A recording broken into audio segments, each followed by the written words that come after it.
এখানে দাঁড়া।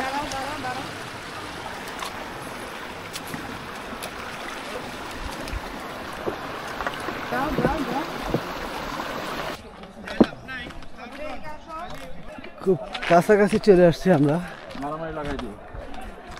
আওয়াজ মনে হচ্ছে এই যে জঙ্গলের ভিতর থেকে আসছে। ভাই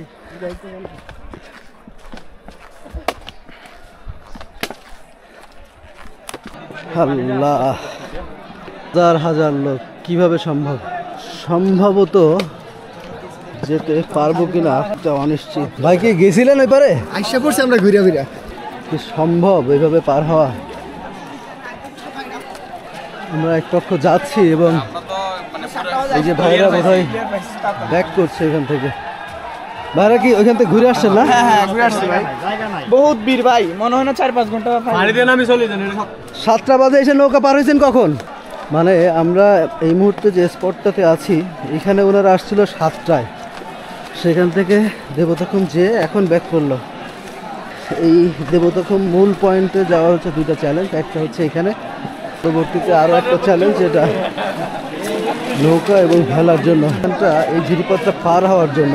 আমি যদি এখানে একটু দেখাই আপনাদেরকে,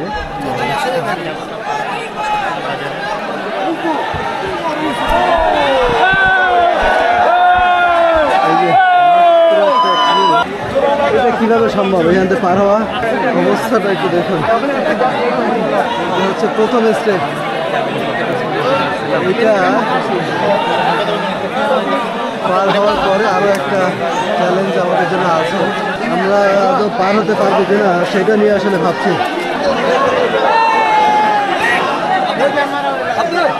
মানুষ একটা নৌকায় সর্বোচ্চ 8 থেকে 10 জন পার হতে পারে।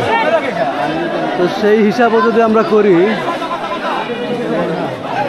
এখানে যে পরিমাণ লোক আছে সেটাও তো পার হইতে মোটামুটি 2 থেকে 3 ঘন্টা বা 4 ঘন্টার মতো লাগতে পারে। অনেকে বলছে 5 ঘন্টা। খুবই চ্যালেঞ্জিং বিষয়। কখন আসছেন? দিকে সকাল 7টার দিকে। ও আচ্ছা, এখানে 1 ঘন্টা প্লাস দাঁড়াই আছে।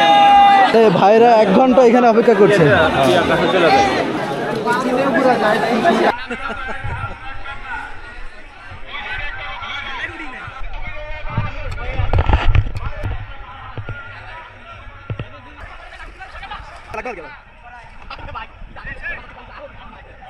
ভাই কি অসুস্থ? প্রথম চ্যালেঞ্জটা পার হওয়ার পরে মূল স্পটে আসছি। অলমোস্ট 1.5 ঘন্টা সিরিয়াল ধরার পরে এখান থেকে আমরা আরও ভেলা অথবা নৌকা যোগে আরও 1.5 ঘন্টা সময় পাবো। সম্ভাব্য 2 থেকে 2.5 ঘন্টা পরে আমরা আমাদের ভেলা বা নৌকা পেতে পারি। সেই পর্যন্ত আমরা এখানে ওয়েট করব। শুক্রবার হওয়াতে আজকে পর্যটক সংখ্যা খুব বেশি। তো ইনশাল্লাহ পরবর্তীতে আমরা আরও কিছু ফুটেজ আপনাদেরকে আমরা ভিডিও ধারণ করতে পারবো।